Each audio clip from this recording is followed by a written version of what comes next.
Greetings, the Wa Tzu greets you. In this video, we'll be going over what the pistols are in Counter-Strike, when should you buy them, when should you use them, and how should you use them. Pistols are great in 3 different situations, the first being for the dedicated pistol round in each half of competitive play. The pistol round often determines how the first 4 rounds in the half plays out, which in CS2 accounts for a third of the total rounds played in a half. So knowing which pistols to use in the pistol round can often be the deciding factor in whether or not you take a huge early half lead or begin to spiral out of control. In the pistol round, each player is given $800, which is enough money to buy all of the pistols, grenades, Kevlar vest, but not enough money to buy head armor, meaning that a lot of pistols become far more viable as they can one-shot headshot, or the distance in which you can one-tap an opponent becomes much further. Let's start with the Glock 18, which is given to you for free in every round on the T side. Against unarmored opponents, the Glock can one-shot headshot in close to somewhat medium ranges, depending on your definition of what medium range is. Although against opponents who buy body armor, the Glock does very little body shot damage, and in later rounds, the Glock needs up to 3 headshots to kill an opponent with head armor, making it an absolutely terrible pistol for every other round in the half. However, considering that it's free and at least has some one-tap potential against opponents with no helmets, it's good enough for the pistol round. Compared to other pistols, the Glock 18 has mediocre standing and crouching accuracy and above average running accuracy. Combine the fact that the Glock does not move upwards when spraying, only increasing its random spread, and the Glock becomes a good run and gun weapon with the capability to also play a little bit slower and more controlled with tap firing. It also has a secondary burst fire mode. Don't use it. The CTs have access to a choice of 2 starting pistols, the USP-S and the P2000. These weapons are functionally the same. The USP-S is minusculely more accurate than the P2000 and has a silencer making it harder for Ts to know your exact position, while the P2000 has more bullets in the mag and in reserve, giving you more options to spam your gun. These differences really do not matter in most situations. Choose whichever gun feels better to play with, you really cannot go wrong with either.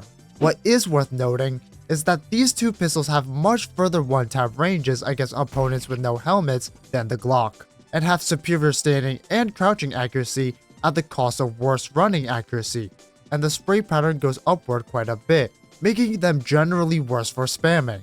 This dictates the playstyle that you should generally follow in a pistol round. On the CT side, you want to be tap firing on long sight lines to take advantage of the superior range and accuracy of the USPS and P2000. And on the T side, you're going to try to close the distance between you and the CT to re-enable your one-tap potential with the Glock and abuse the superior running accuracy to make it harder for the CTs to one-tap you.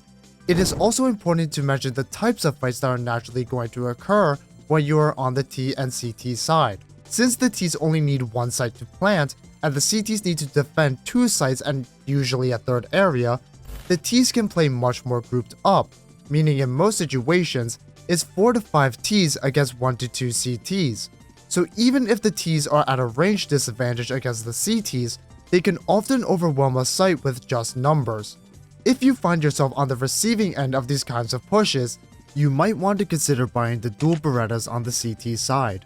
They cost $300 and have a huge magazine of 30 shots with an insane fire rate relative to pistols and are pretty easy to control. The one-tap potential against unarmored opponents is slightly better than that of the Glocks, although it is still shorter than that of the USPS and the P2000. To make up for it, the body shot damage is slightly higher against both armored and unarmored opponents.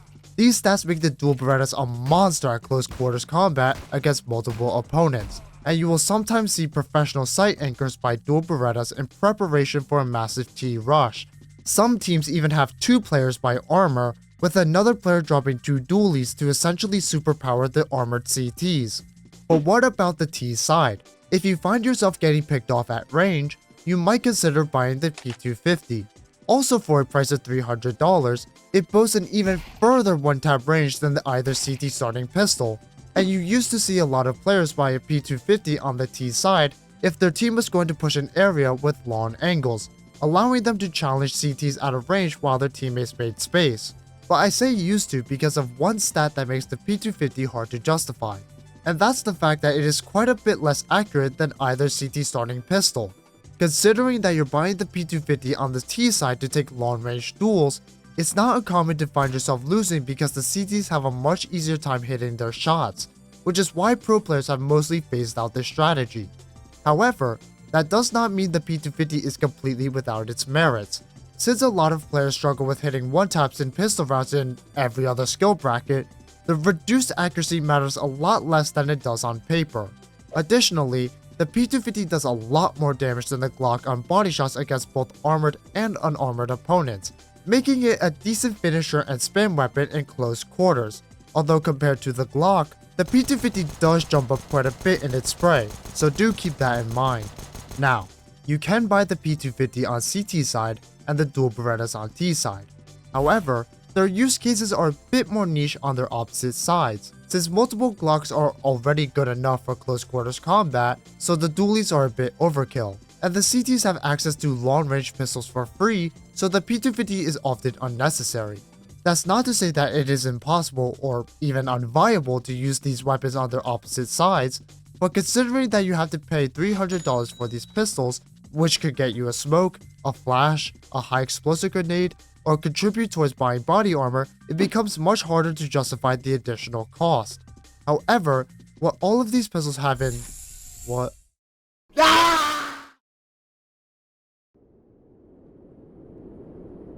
This video is sponsored by Gosu Academy.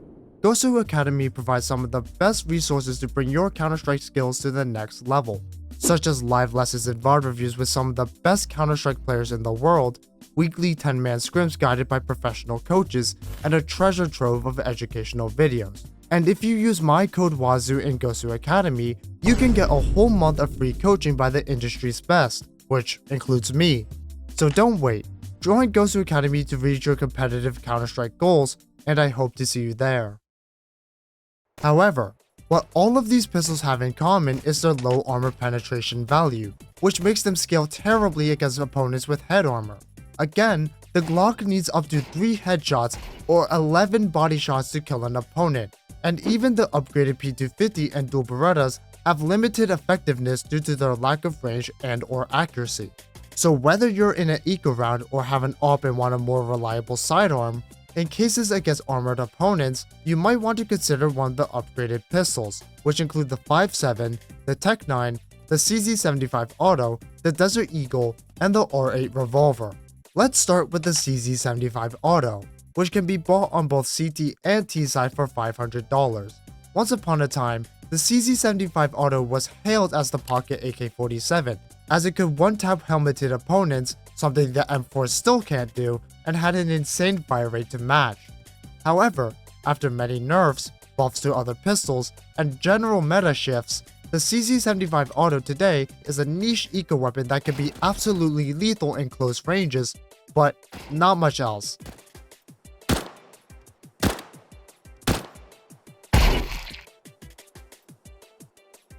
It is the only pistol that is fully automatic besides the R8 Revolver, and the aforementioned high fire rate makes the CZ a proficient mag dump weapon. The problem, however, is the high recoil, low ammo, long pullout animation, and lack of one-tap potential really limits the effectiveness of the CZ75, making it a less reliable option than some of the other pistols. One of the other options that you might want to consider is the 5.7 on the CT side. Now on paper, the 5.7 is not great. It has one of the lowest base damages of all pistols, its effective headshot range against unhelmeted opponents is barely better than that of the Glocks, and the standing and crouching accuracy is comparable to that of the P250, and the running accuracy is much worse. And it costs $500, so why buy it? It can one-tap headshot helmeted opponents, and not even far away at that. But one-tapping your opponents matters, especially against more equipped Ts. Having the ability to instantly delete your opponents for $500 is a pretty good deal. The 5.7 also boasts a very controllable spray pattern with minimal spread values, making it a pretty reliable spam weapon. but because the other raw accuracy values of the 5.7 are so weak, you're going to want to be extra choosy about your position. It's best to use the gun defensively in tight corners to guarantee the first shot hitting, as well as minimizing the use of the gun's poor running accuracy. Although I am absolutely making the 5.7 seem like it's a bad gun, it is a fan favorite for a reason. It has saved many teams' eco rounds and has gotten AWPers out of tight situations more than you can count. But on the T side, the Tech-9 easily justifies its $500 price tag. It can one-tap opponents with full armor, although the range is very short. Has an above average fire rate, almost no recoil like the Glock, hilariously good standing and crouching accuracy, and ungodly running and jumping accuracy.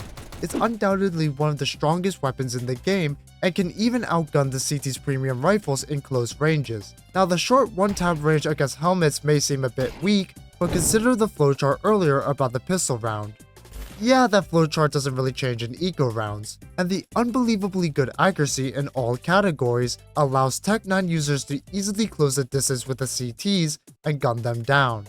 But finally, let's talk about the culture-defining weapon, the most iconic pistol in the Counter-Strike franchise. Z's little brother who never gets any love. The R8 Revolver costs $600 and has two firing modes. A primary, delayed single-fire mode that is highly accurate even while running, and a secondary, sporadic, but quick fanfire that can be used for close quarters. And each one of these shots does an eye-watering 79 damage to the chest on armored opponents, 99 damage to the abdomen on armored opponents, and 1 taps unarmored opponents in the abdomen. And obviously it 1-taps all opponents at all ranges. So with stats like that, why is the R8 so bad? Those two firing modes are gimmicky as hell. The primary fire being delayed means that you are always going to be at a disadvantage in a straight-on duel. The best way to use this primary fire is to jiggle a corner while tapping left click to preload the shot, before firing as you peek. But this is pretty easy to avoid, and you're basically just stuck on a corner edging your gun. There's no better way to describe it. And the secondary fanfire has a huge spread radius, leading to situations where you spam all 8 shots of the R8 Revolver and still miss every single shot. So even though the gun can do some serious damage, the unreliability in both firing modes makes it hard to justify, especially when you can use the Deagle. The Deagle is a slow firing, high damaging pistol for $700. It boasts excellent standing and crouching accuracy, but the jumping and running accuracy is relatively poor. Except not really, since the Deagle has nearly the same running accuracy as the 5.7. And here's the AK for scale. Do with that what you will. But traditionally, the optimal way to play with the Deagle is more aligned with how you would use a rifle, with precise movement and careful shots, since the standing accuracy is pretty reliable, but there are definitely moments where you just miss everything due to bullet spread. What you are really paying for is the one-tap headshot against all opponents at all ranges.